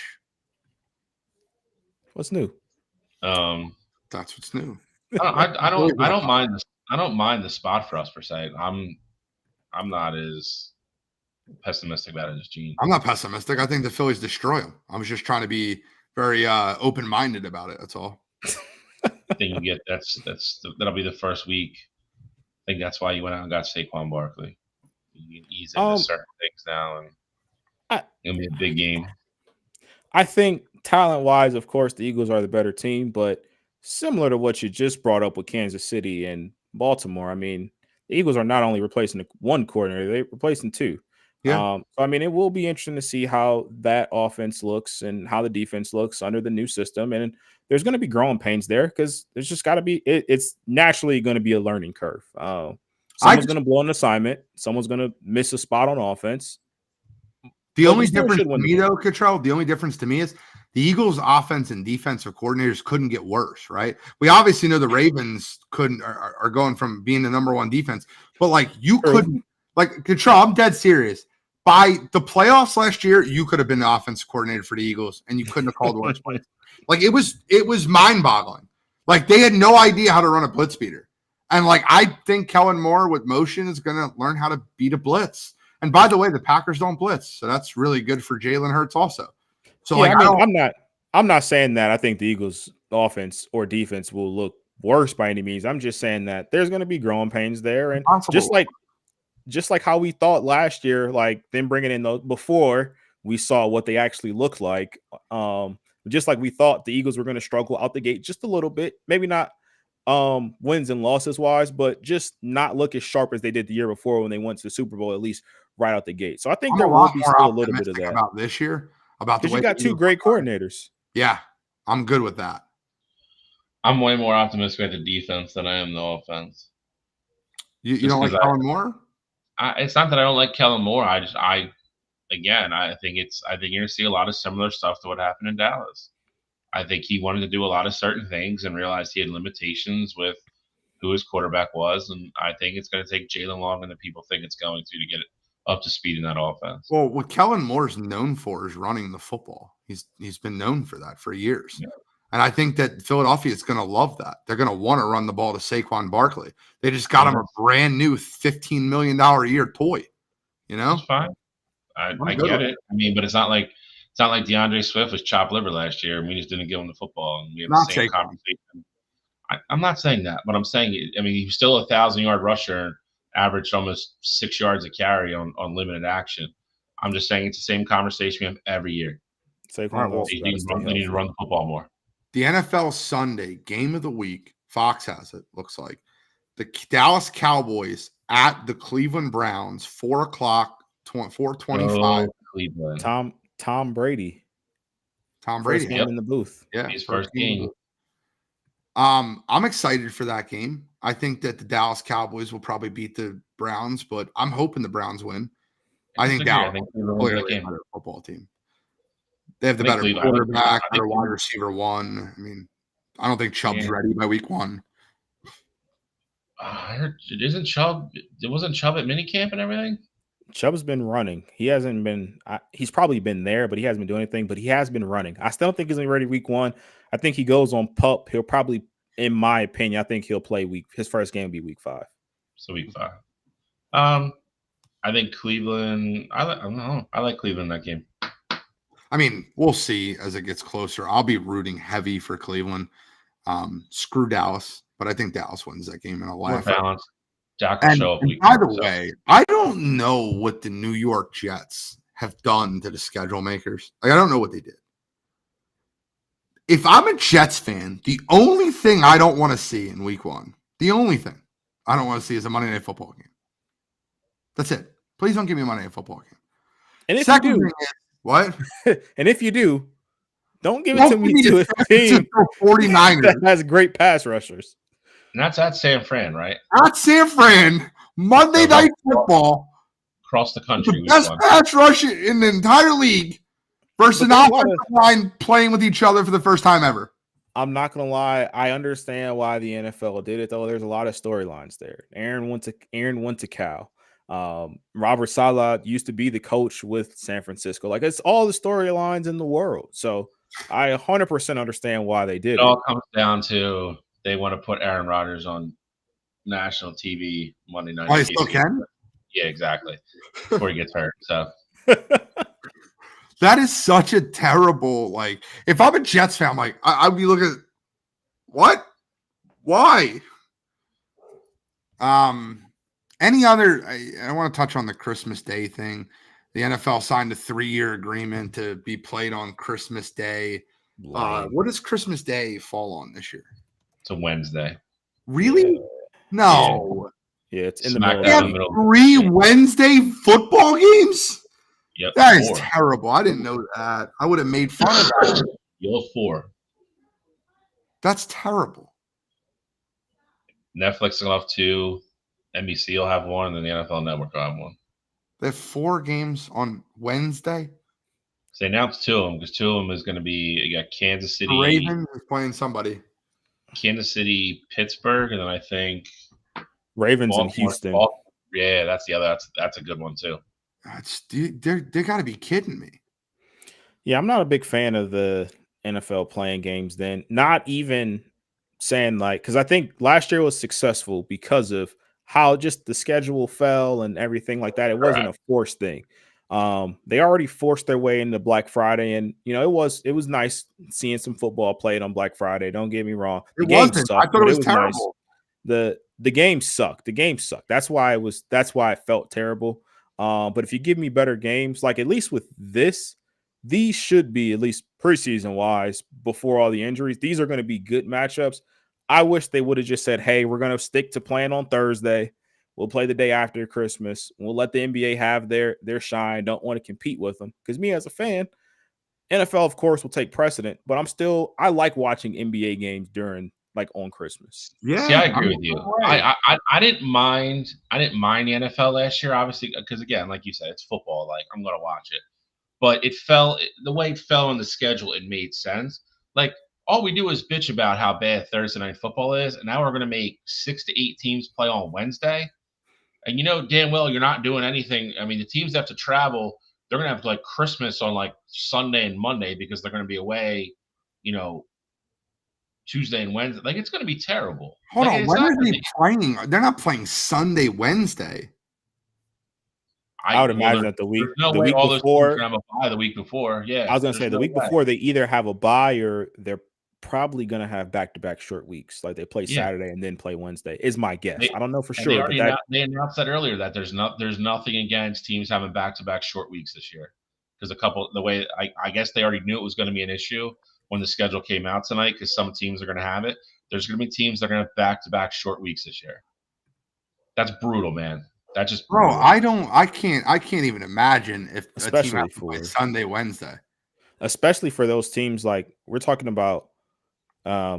Saturday, Wednesday would make a little bit more sense because that's like Sunday, Thursday. Yeah, Houston's going to be a playoff team. Baltimore is going to be a playoff team. I mean, can you imagine if the game doesn't matter that much? If I was Baltimore and Houston, I'd just be like, okay, screw it. Letting everybody just have fun. Built in bye week.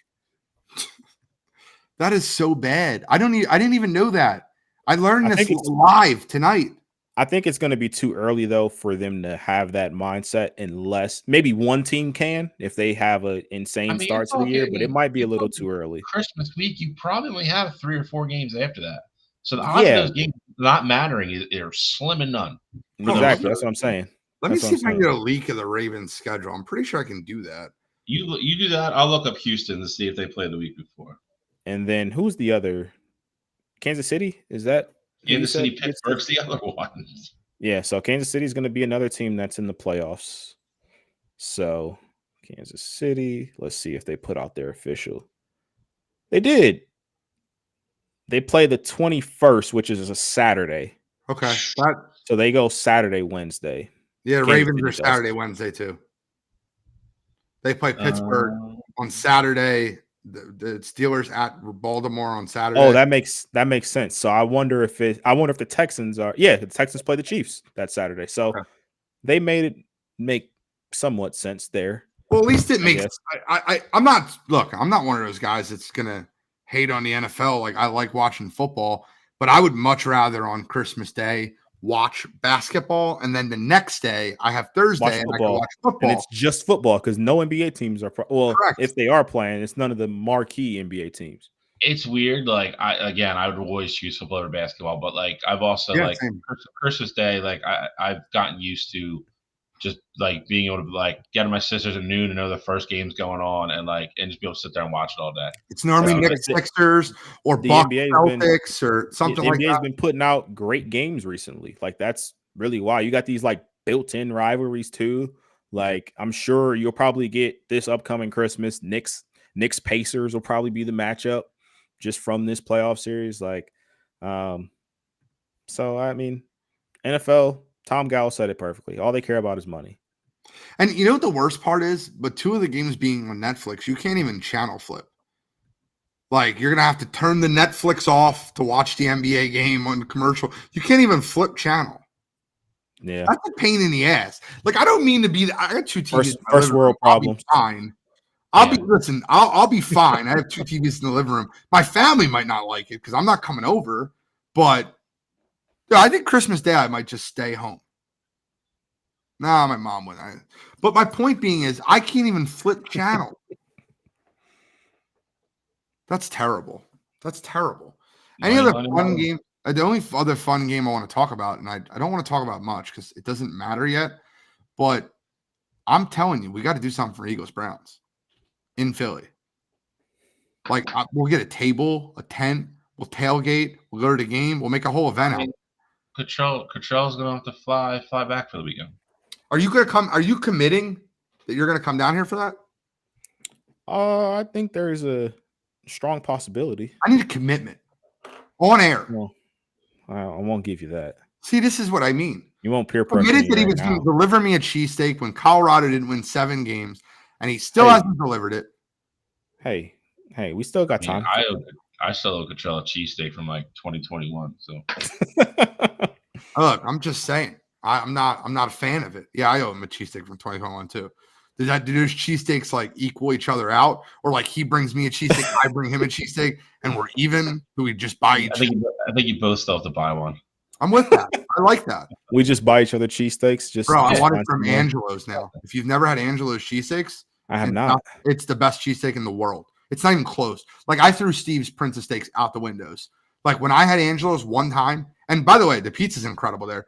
Dude, I'm not doing an ad for Angelo's. They wouldn't pay me. But their cheesesteak is the best in the world. And there's no doubt about it. And Shalley's never had it. I could tell by the look on his face. I've not had their cheesesteaks. I've had their pizza. I'm telling you right now, they have Cooper Sharp cheese. Angelo's is the best cheesesteak in the world, and it's not close. And I'd be willing to bet anything on it. Like, if you get an Angelo's cheesesteak and you're like, this isn't the best cheesesteak in the world, I'll pay for it. Okay, so now that we're off topic, I have to ask, did you have Prince ahead of D'Alessandro's? I did. I don't think D'Alessandro's that good. I think Steve's is so. Steve's such a freaking like cult Northeast following. Yeah, but see, I don't think you do Steve's right. Like, what do you get on your cheese? Or, I mean, what do you get on your steak? What type of cheese?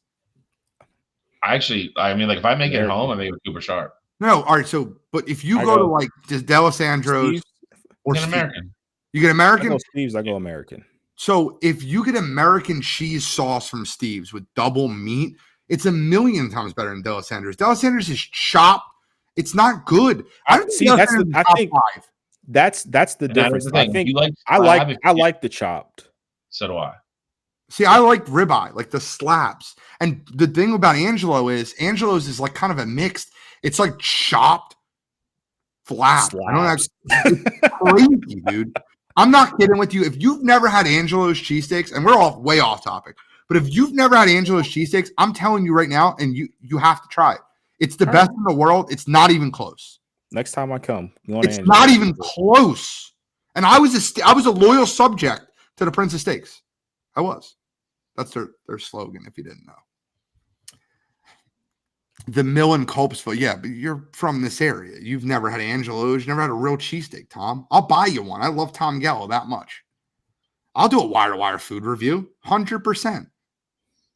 One bite, everybody knows the rules. Jesus. Next time you come out, because Shelly wouldn't do it. Shelly wouldn't drive around with me for 4 hours and video I would. reviews. Next time you come out here, we need a day where we're going to go to 5 different places. I'll buy the cheesesteaks. I'll do a 1-bite review on all 5 of them. We'll post them on social media. That's a heavy day right there. No, I'm not going to eat the whole friggin' cheesesteak. I'm going to eat like a half of a half at each place. I'm game. Let's do it. All right. Let's get on to the PGA. Shelly, the last 30 minutes of the show are pretty much yours. I'm going to go to the bathroom. I'll be back in a little bit. I'm kidding. I'm not leaving. But Shelly, talk to us about the PGA. Second major of the year, 106 PGA Championship this weekend. Valhalla Golf Club in Louisville, Kentucky. I've actually been there before, believe it or not. I'll go with gorgeous course. Going to play long this week. Par 71, almost 7,700 yards. Obviously going to favor the big boys that can hit far and straight. Got a lot of rain this week. First 2 weeks are probably going to play, or first 2 days, probably going to play a little bit longer. This course is going to be a little bit wet. So, defending champ last year, Brooksy, one of the top 3 favorites for this year as well. 153 is considered the deepest field out of all the majors. And then obviously some of the local guys that qualify as well, which always makes the PGA fun, kind of like the US Open. So very tough course. Like I said, very long, narrow, rough. They have it like almost 3 inches. Is going to grow more with the rain. It's going to be an interesting weekend. So looking forward to it. So let's get into picks, bro, because I have winner. I got one. I got the winner. I have 3. I have 2 long shots, and I have a guy I think is going to win the whole thing. I have the 2 long shots in the winner. Let Control go first then. My winner is coming off of a win this past weekend. He's won at this course before. Give me Rory McIlroy to take home the win. Last time he was here. Well, I shouldn't say last time he was here. Last time that the tour was here, he shot like 20 under, basically. I don't remember what the exact numbers were, but he shot absolutely insane. And then last week, he was also insane. He was like 17 or 18 under. The weekend, he got super hot. He's playing great. And it seems like everybody knows that he's got this live deal in his back pocket now. So he's playing with all this confidence, knowing that the money is about to be raining in even more than before. I like Rory to win. I think he's at like plus 1,000 or plus 1,200 at this point. He's second in odds behind Scotty. But I like Rory to win this weekend. So will Tiger make the cut, Shelly? What? Will Tiger make the cut? I want to say yes. I think he is. Go with no. It's a long course. I don't think he's going to be able to walk it. It's long. I mean, he's also not going to be. He's not going to try to overpower. I think if he hits enough fairways, I think he'll be okay. The one thing I like, he's on the opposite schedule of what he was at Augusta. He's going to go out early. He goes out early tomorrow morning. He goes out at 8 tomorrow.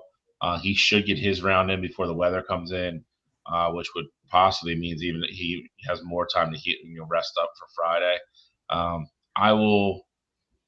I understand the no. gut feeling for me on this one. I think he makes the cut. I think he makes the weekend. My answer is no, it's not Augusta. Who's the Goff mutter? I don't know what he means by that. He means a guy that plays really well in bad weather, bad conditions. I mean, they all play. This isn't like a horse race. They're all used to playing in the rain and the wind. It doesn't. I mean, some of them are obviously better than others, but it's not like you're gonna have just one guy that plays well. And the weather gets crazy like that, they don't play in it. They'll take them off the course. So, but Cottrell brought up a lot of good points. The last time that they had the PGA there, Rory did win. That's actually his last major. That's how long ago it was, 10 years ago. So, I liked Rory. The divorce thing scares me. So, got a lot of. Can I go second though? Because I don't want you to steal any of my thunder. Yeah, you can go. I'm gonna give my long shots first, and there are two guys I don't think you even have anywhere near your radar. I'm gonna be honest with you. I don't even know who one of the guys is, but it just spoke. I did research and I'm going with Joaquin Niemann. He's a very good golfer. I'm going with him, 35-1. And then I do like this one, 45-1. I like Wyndham Clark. I hate Wyndham Clark. Oh, I like him. Not for this weekend. I just don't like him, and I just don't like him. But my pick to win the whole thing is, and I said it already, long course. He got fired up at his press conference yesterday. Told the guy he was going to wring his neck. He's like, I want to wring his neck. I'm going Rahmbo. Give me John Rahm, guy that plays long courses well.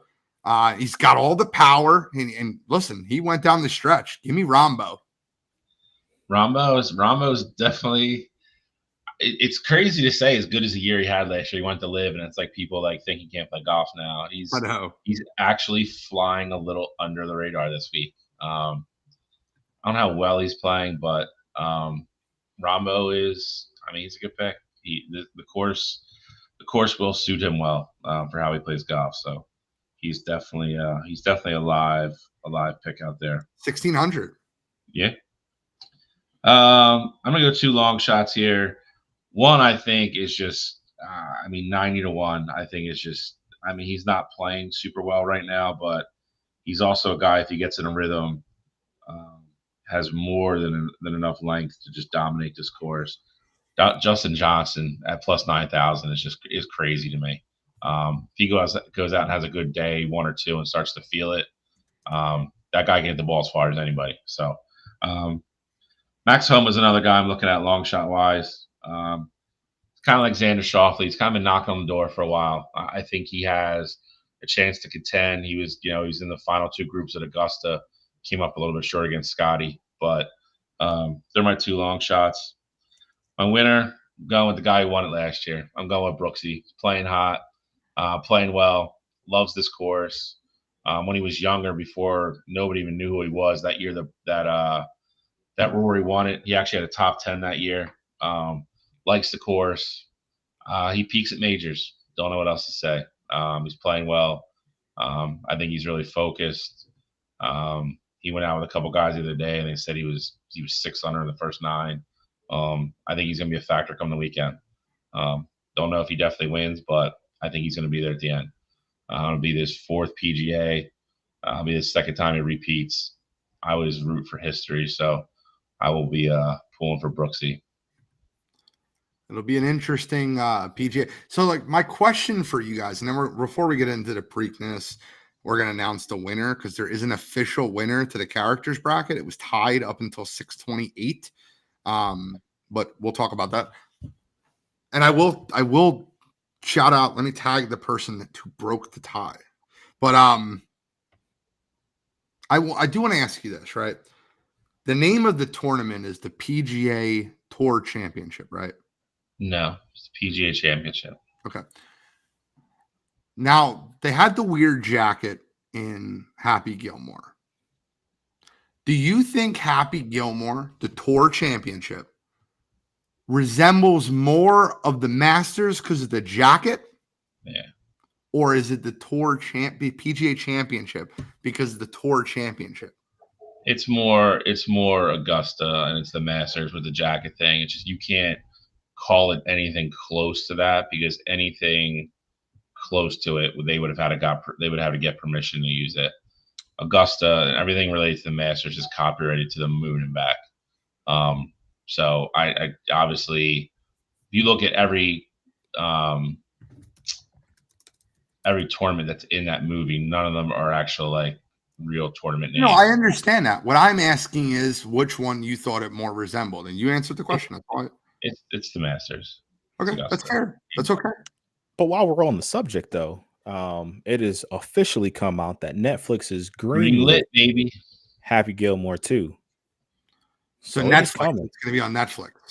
Netflix. It seems as if Netflix is going to be the one to do it. Yeah, Adam Sandler is a huge deal with them, so I think if he agreed to finally make it, they probably jumped on it and took the rights for that. But it sounds like they're all going to be in it. So I am. I mean, Carl won. I don't know who ended up winning the contest, but I mean, Shooter's going to have more footage to ammunition. Back him later dates. We're gonna have to revisit this in like 3 years. Yep. I'll say this, right, and this is what I'll say so you guys can understand it. I didn't care. Look, I voted for Rocky because I'm from Philadelphia, but you guys know throughout that entire contest, I'm a big Shooter fan myself. Also, think he's hilarious. But I will say this: I didn't have a dog in the fight. I did vote for Rocky, so whoever won. I want to tag the person who,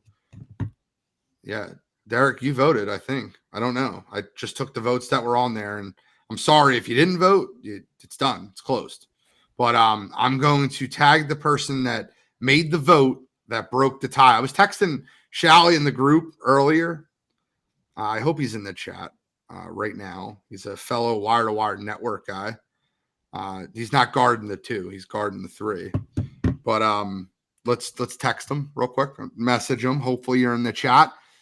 Without further ado, the winner of the Wire2Wire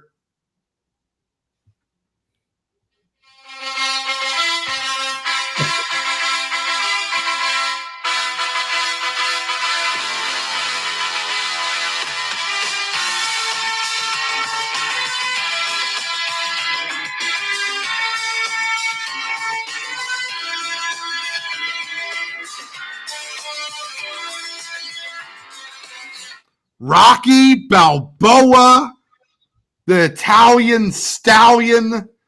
The listeners voted, and we're going to stop the music now. Stop and knock that off. But the listeners voted, and they have all come back, and they've given us the Italian stallion. Rocky Balboa won by 1 vote. By 1 vote over Shooter McGavin, which is, listen, being from Philadelphia, I'm glad that Rocky did win another championship and Shooter did lose again. That's great. He made it all the way to the tour championship and lost. But it was a fun contest. We'll have more. We'll have more opportunities. But I do veto. I'm officially vetoing Eric Taylor from any further participation.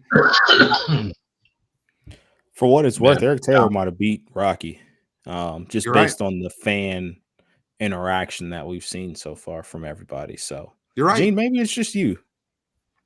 It's funny. You're right. And I noticed that in the voting. I'm not against Eric Taylor, right? I've watched Friday Night Lights completely through, which is what you guys asked me to do. I like him as a character. I think you guys overrate him. But I don't want to get too far into that. Rocky won the contest as he should have. Shooter McGavin finished second as he should have. That is the best 2 sports characters in the history of sports. Listeners, did we get it right? Twitters, people on Twitter, tweet us. Did we get it right? We got it right? Derek Dempsey, we get it right? Tell me. Bose, did we get it right? Elmore, did we get it right? Elmore's a big Shooter guy, I think. Elmore tried to cheat for Eric Taylor. He voted from Eric Taylor from his personal account and from the Up and In account. Big fan. I'm telling you right now. He goes, the show should have. I see it like Tom Gallo. Yes, you're right. Look at this. Hell yeah. Danny Dempsey says no. We didn't get it right. He said it's crazy because a primary West Coast fan base wouldn't have voted him past the quarters. Yeesh. Rocky? You talking about Rocky? I don't disagree. He's definitely talking about Rocky. Coach Eric Taylor is the man, Gene. Did he hide steroids from Smash Williams?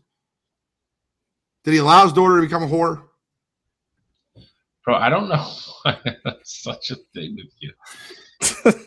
Out of all the women in that show, he's stuck on Julie. Look at Boog. Boog over here. Rocky, 100%. Everybody on the show. Julie's the one that gets the hate. I'm not gonna lie to you, man. I like Saracen, right? I do. I didn't like Julie at all. I think she's the worst character in the whole damn show. I couldn't stand her. I really couldn't. It's like Tariq in Power, right? Like he's such a little brat. Like, I even like the mom. What's the mom's name again? In real life? His wife. What's his wife's name in the show? Oh. Come on, you guys would know. You're the biggest Friday Night Light fans of all time. I'm supposed to not know.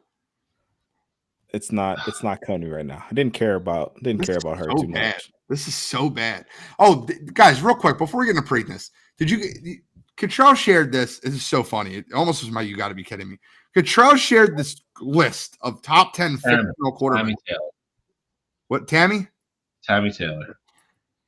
Cottrell shared this list of top 10 fictional quarterbacks. Friday Night Lights, by the way, had 3. Jason Street, for whatever reason, was 3rd. He has all of 3 episodes where he's any bit near being a quarterback, but whatever. He has one. Yeah, he has one half. I know it was such a dumb thing that he was 3. But the next day, Shao was like, "Yo, check out this list," and shared it to the same group chat.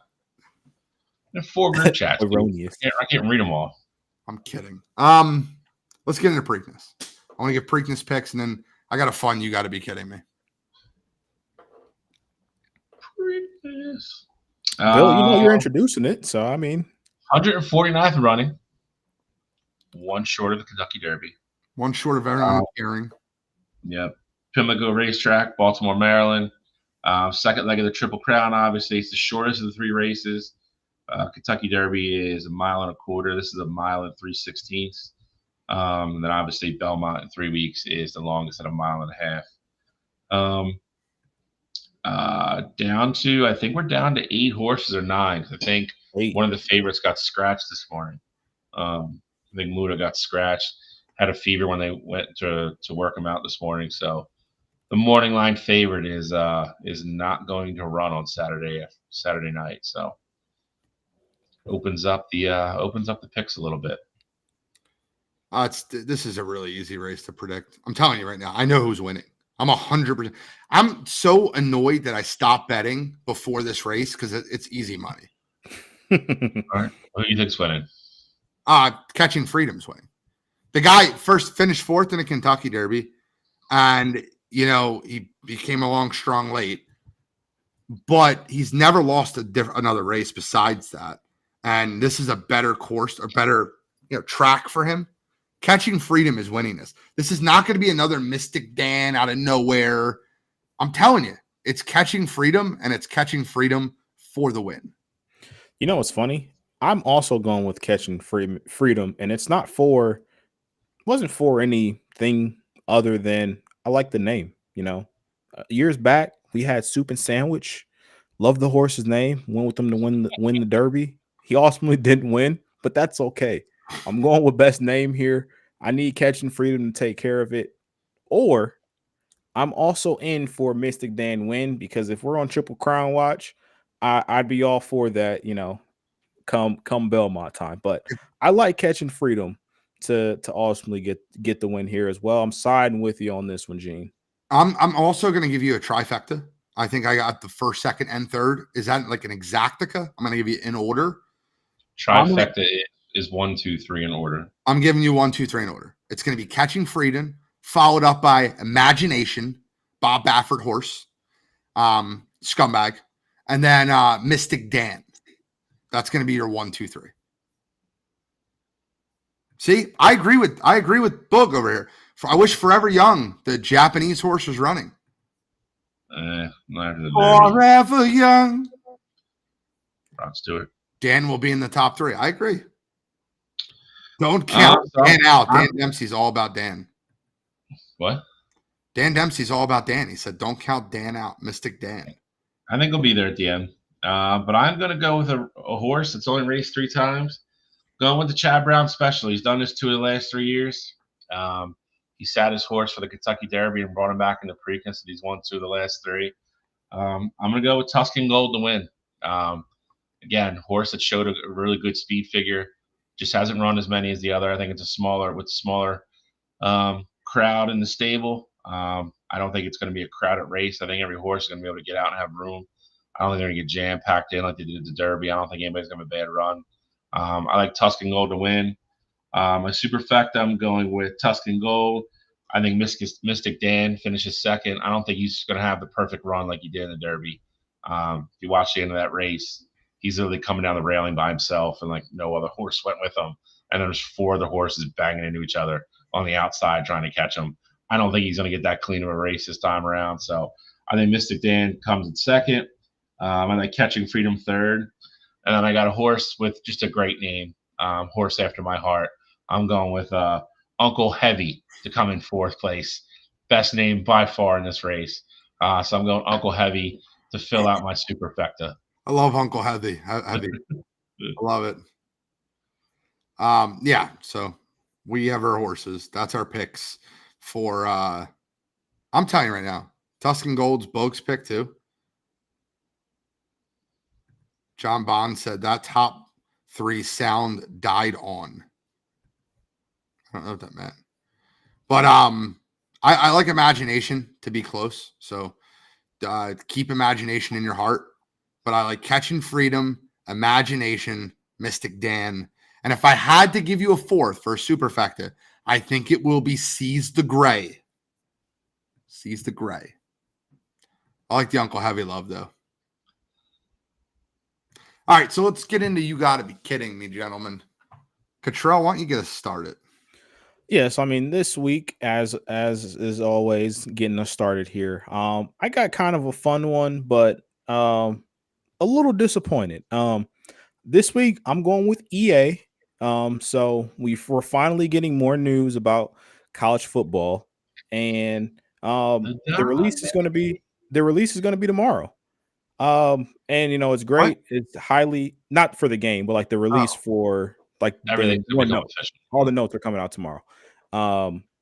And EA decided that they wanted to also drop all the news about Madden as well tomorrow. Tomorrow is supposed to be a NCAA holiday. We've been waiting for this game for 11 years at this point, and you're gonna drop Madden 25 news part 2. Like, we got Madden 25 10 years ago when it should have been Madden 14. And now you're going to take away from the holiday that everybody's been waiting for with college football's new game that's going to be coming out. Hopefully we get some gameplay. We get the official covers. Not to mention they threw a Michigan guy on the cover as well. So this week for me, EA dropping the ball yet again, not reading the room. Kidding me. That's really bad. And by the way, I want to offer this out there. Anybody out there, you're looking at a top 10,000 Madden player in the world, ranked in the top 10,000.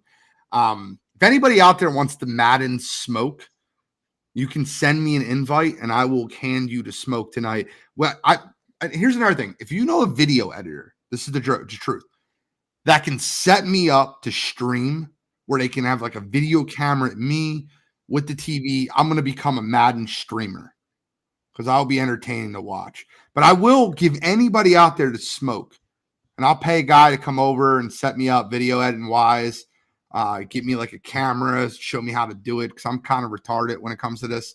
So help me out. Sorry. Shall we? Shameless plug. Mine is really dumb. I wasn't even going to have one this week, but Cottrell already knows where I'm going to go with this kind of once I start talking about it. News came out last week. Not sure if you watched the late NBA game last night. If you watched the Aces game, kind of know where I'm going with this. But news came out. Kelsey Plum and Darren Waller are no longer together because he apparently cheated on her. And if that is true, Darren, you sure, bro? You sure that's the route you want to go? I'm not sure if anybody saw Kelsey Plum walk into the game last night. That's all I'm going to say. You're an idiot. You're dumb. You're a dumb human being. That's all I'm going to say. Kidding me. Okay, so mine's like a kind of two-part, and it's all has to do with the roast to Tom Brady. And one part of my "you got to be kidding me" is I'm stealing from Big Cat because it was one of the funniest breakdowns. I don't know why I laughed so hard, but I laughed so hard when he broke it down. So the first part is Aaron Hernandez's wife was pretty vocal about not liking the roast and said that she's really she's not happy that her daughter has to see her father being made fun of on the roast, and that that ruined the good name that he has. A quick Google search would do that for you. Like, you don't need to worry about the roast to Tom Brady to find out that Aaron Hernandez wasn't a great guy. A quick Google search will get you there. Now, the second part and the bigger part of this is Tom Brady went on the Pivot, which, by the way, I don't plug that many other podcasts outside Wire2Wire Network. It's a great podcast. I love it. I have it on Spotify. I have it on YouTube in case I want to watch it. I listen to it when I'm driving. I love the Pivot. He says he wouldn't do it again because he wasn't, he really didn't like how the jokes affected his kids. I loved when the jokes were about me. I thought they were fun. I didn't like the way it affected my kids. Tom, I don't know if you've ever watched a roast before. And they ask you beforehand. They say, what's off limits? What are things that you can't say? And you went out of your way to say no Bob Kraft stuff. Nothing about Bob Kraft. You didn't say anything about your kids. You didn't say anything. And by the way, they didn't say anything about your kids. They didn't say you kiss your kids on the mouth, because you do. It's a little weird. They didn't say that. But you don't like the way they affected when they talked about your divorce between you and Giselle and losing your family. Tom, I don't know how to put it to you, bro. You got to watch a roast before. You were talking about a guy who watched a lot of film. Maybe you should watch film of a previous roast to find out how deep and how far they go. And if you think the roast of Tom Brady was bad, don't watch the roast of Charlie Sheen, because that was 50 times worse, and that was not even on Netflix. The roast of Tom Brady was funny. It was great. It brought the roast to Netflix, and I loved it. I also don't understand how in the world you thought you were going to get up there with Nikki Glazer, Kevin Hart, and a bunch of comedians and not expect your kids to be affected about jokes about your family. Tom, you got to do better than that. Kidding me. Your thoughts on that, guys, by the way? I don't disagree with you. In one aspect, I give him credit because a lot of people go on those and there's like a laundry list of things you can't talk about. So I give him credit for going up there and being like, not really having the list other than the Robert Kraft stuff. But I agree with you. If you've ever watched any of them, and a lot of those people are on almost all of them, like Nikki Glazer, Ross, there's a lot of those people that are on all of them because that's what they're good at. So to think that you weren't going to get certain subjects touched on that's a little bit weak for me. Stop raising soft kids, Danny Dempsey. And the other thing too is that, come on, all the reports came out about your wife and ultimately why you guys got a divorce and what happened behind closed doors and how that relationship had been going on for a while. Like, he literally knew somebody was going to bring it up, whether it was just one jab or all of them talking about it. Like, you knew that was coming up when you signed the deal for $25+ million. Like, him saying he'll never do it again, well, that's fine because we already got everything out of you. I'm not gonna lie to you. I think Jason Kelsey had the best take on the roast. Did you see his take on the roast. He made fun of it. And then he goes, wait, he got 25 million? I'd sign up for it. You're right. Like, did you guys see the Kelsey podcast when he was making fun of the roast? And then he found out that Tom got paid 25 million to do it. And he goes, never mind, I'll do it. Kylie Kelsey would be the roast master. Yeah. But thank you guys for tuning into another episode of Wire2Wire Sports Podcast. Yeah, this is funny. He stood up for Kraft and not his ex-wife. By the way, Giselle getting mad at those jokes was even funnier. Yeah, I mean, you're she didn't get paid. She didn't get paid the $25 million to get her. She's got enough. She doesn't need it. She's fine. Making a couple dollars, right? She made a couple dollars in her day. All right. Well, any final thoughts, comments, breakdowns? I have one. I have one too. I got nothing, so take the floor. Gotcha. I just want to give a huge congrats to Billy Brancato and his wife Jackie. Billy has been a supporter of the show literally from the absolute beginning. He was the first guest co-host we had the first time. I think Cottrell couldn't make a show for something. Has been like I said, he's been a huge fan and supporter, and they welcomed their first baby on Monday. Little baby Emma Brancato is here in the world, and everybody is healthy and happy. So just want to give them a huge shout out and a huge congratulations to them. Shout out to them. Second one is my godson JR has a birthday coming up this Saturday. So I want to shout him out. Happy birthday, JR. Getting ready to turn 8, 7-year-old turning 8. 8's a fun birthday. We get to celebrate that on June 1st. Love you, bud. And appreciate, love your family, love everything about you. Love the way you're growing up to be a great kid. Great flag football player too. He's growing up, doing real good job coaching them kids up. But thank you guys so much for tuning in to episode 188, Wire2Wire Sports Podcast. I'm the NFL genius, Gene Walzak. That's Kent State's own, Cleveland's own College Cottrell. That's Uncle Scholastic and Doc Shalley. We are signing out.